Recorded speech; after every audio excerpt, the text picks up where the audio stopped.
학교 다닐 때 보면 공부도 별로 안 하는 것 같은데 좋은 성적이 나오는 사람, 또 뭐 잘하지 않는 것 같은데 항상 그 성과가 나는 사람들 보면 소위 우리 그렇게 말하죠. 참 재수 없는 사람 있지 않습니까? 도대체 이 사람들은 어떤 능력이 있길래 이렇게 늘 성과를 내는 걸까요? 오늘은 실행이 답이다라는 책에서 그 해답을 찾아보려고 합니다. 첫 번째로는요, 성공한 사람들, 뭘 해도 잘 되는 사람들 보면 공개적으로 선언을 잘하더라고요. 자신의 생각이나 목표를 누군가에게 이렇게 말을 해요. 그러다 보니까 번복하기가 어려운 거죠. 그래서 의도적으로 또 외부의 힘을 활용해서 자기를 통제하고요. 또 이렇게 자기가 얘기하다 보면 주변에 또 도움받는 사람이 생기기도 해요. 그런데 일반적인 사람은요, 목표를 세우더라도 은밀하게 해요. 왜냐하면 이게 공개적으로 했다가 실패하면 망신당하니까 또 혼자 이렇게 잡으면 실패하더라도 괜찮잖아요.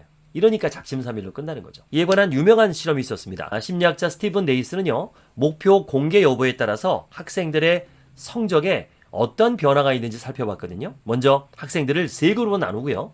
첫 번째 그룹에게는 본인이 받고 싶은 목표 점수를 다른 학생들에게 공개하도록 했습니다. 그리고 두 번째 그룹은 목표 점수를 마음속으로만 생각하게 했고요. 세 번째 그룹에게는 아예 목표 점수를 요청하지도 않았습니다. 자, 결과는 어떻게 됐을까요? 네, 여러분 예상했던 대로입니다. 점수를 공개했던 첫 번째 그룹은 두 번째, 세 번째 그룹보다 그것도 현저하게 높은 점수가 나왔습니다. 이처럼 사람들은요, 말이나 글로 자신의 생각을 공개하면 끝까지 그 생각을 고수하려는 성향이 있습니다. 그래서 공개하는 효과가 있다. 우리는 말과 행동이 다를 경우에 무책임하다거나 뭐 이중인격자다 이런 말 하잖아요. 사람들은 본능적으로 이렇게 부정적인 평가를 싫어하게 되거든요. 여러분은 이러한 심리를 좀 이용해서 자신의 행동과 삶의 변화를 바꿔보시기 바랍니다. 이 당장 실천한다, 다음으로 잘 되는 사람들의 공통적인 특징은요, 당장 행동한다는 겁니다. 이들은 위대한 성취는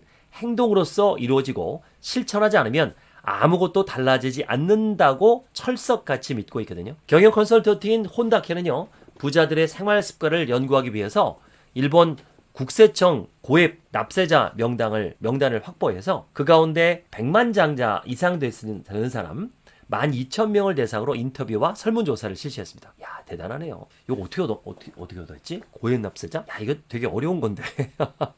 조사를 해보니까 이 부자들의 재미있는 특성을 발견할 수 있었는데요. 바로 고소득자일수록 설문조사에 대한 응답 시간이 길었을까요? 빨랐을까요? 매우 빨랐다는 겁니다. 부자들이 좀 시간이 많아서 그런 걸까요? 아니고요. 어차피 할 일이라면 그냥 빨리 처리하는 것이 여러모로 유리하다는 것을 체험을 통해서 알고 있었기 때문에 그렇습니다. 그러니까 미루지 않고 그냥 바로바로 해버리는 거예요. 바로 실행을 하는 거죠. 이 성공한 기업가들은 대부분 새롭게 구상한 일이 있으면 24시간 이내에 뭔가를 해봅니다. 반면에 일반 사람들은요, 당장 할 수 있는 일도 꾸물거리면서 미루고 언젠간 할 거야 해서 회피하고 걱정만 한다는 거죠. 오늘부터 어떤 결심이 섰다면 우물쭈물하지 마시고 24시간 내에 바로 행동하는 습관을 들여보시기 바랍니다. 자, 세 번째입니다. 작게 시작합니다. 우리는 어떤 일을 할 때요, 너무 어려워서 제대로 할 수 없을 거라고 섣부르게 예단을 하거든요. 그래서 많은 사람들은 행동하기도 전에 꿈을 포기합니다.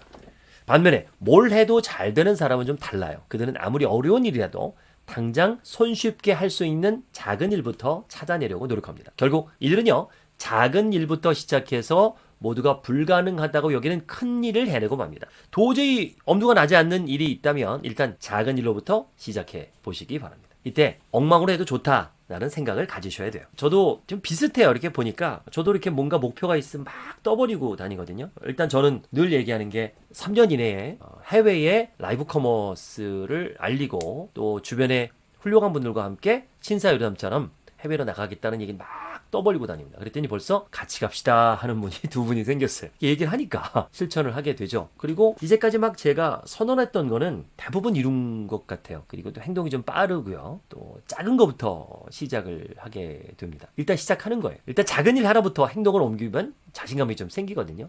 이 살다 보면 아무리 큰 일도 시작만 하면 그 다음부터 수월하게 풀리는 경우 많잖아요. 의욕이 있건 없건 우리는 어떤 일을 시작하면 이 대뇌 측좌액 부위가 흥분되기 시작하면서 점점 그 일에 몰두할 수 있게 됩니다. 관찰하고 기록한다. 자신의 활동을 기록하는 사람은요, 그렇지 않은 사람보다 목표를 이룰 확률이 높다고 그래요. 이유는 심리학 서적에서 찾을 수 있었는데요.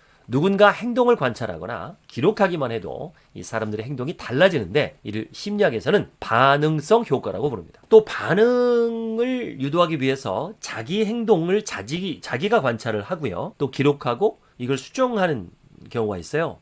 이것도 하나의 메타인지죠. 이걸 자기 감찰 기법이라고도 하는데요. 이 뭘 해도 잘 되는 사람들은 이런 메타인지가 좀 강해요. 이 기법을 잘 활용해서 시간 관리, 저축, 운동 이런 바람직한 행동의 양을 늘리고 또 나쁜 습관 같은 것은 줄이죠. 예를 들면 일기장이나 메모장 같이 자기를 관찰하고 기록하는 행위를 하면서 행동에 많은 변화가 일어나거든요. 어떤 행위를 관찰한다는 것 자체가 그 행동을 더 나은 방향으로 변화시킵니다. 일단 기록을 하면요. 자기 행동을 관찰할 수 있고요. 그 데이터를 바탕으로 유리한 전략을 수립하고 중간에 수정할 수도 있죠. 성공한 사람들은 보면 그렇게 메모와 기록에 목을 매는 이유가 바로 여기 있습니다. 메타인지. 내가 행동한 것, 계획한 것을 찾고 객관적으로 보려고 노력하고 통계를 내려고 하죠. 요즘에 신입사원을 뽑을 때 뼈를 묻겠습니다. 열심히 하겠습니다. 최선을 다하겠습니다. 성실합니다. 이런 얘기한다고 뽑힐까요? 요즘은요. 열심히 하는 사람을 원하는 게 아니고요. 일을 효율적으로 지혜롭게 하는 사람을 원합니다. 현대사회는 열심히 한다 그래서 그 결과를 보장하지 않아요. 이걸 효율성과 효과성 이렇게 얘기도 많이 하잖아요. 똑같은 시간을 투자하더라도 효율적으로 일한다는 거. 이게 참 중요한데요. 뭘 해도 잘 되는 사람들은 일을 해도 효율적으로 한다는 거죠. 이 많은 사람들이 이 효과성, 효율성을 생각하지 않고 그저 열심히만 합니다. 그래서 세상에는 죽도록 일하고도 자신이 원하는 것을 얻지 못하는 사람들이 많죠. 누구보다 열심히 일해서 그 일을 누구보다 노련하게 해내지만 원하는 것을 얻지 못한다면 그건 기여도가 낮은 일을 선택했기 때문이죠. 저는 아주 어렸을 때 이런 가치관이 생겼어요. 필요한 사람이 되자. 어디 가나 필요한 사람이 되자. 사람들이 찾는 사람이 되자. 내가 찾아가는 사람이 아니라 사람들이 날 찾아오게 만들자. 성공한 것 같습니다. 그런 면에서는. 제 유튜브를 보고 많이 찾아오시거든요. 찾아오세요. 제가 더 많은 이야기 또 유튜브에서 못하는 이야기를 해드리겠습니다. 감사합니다.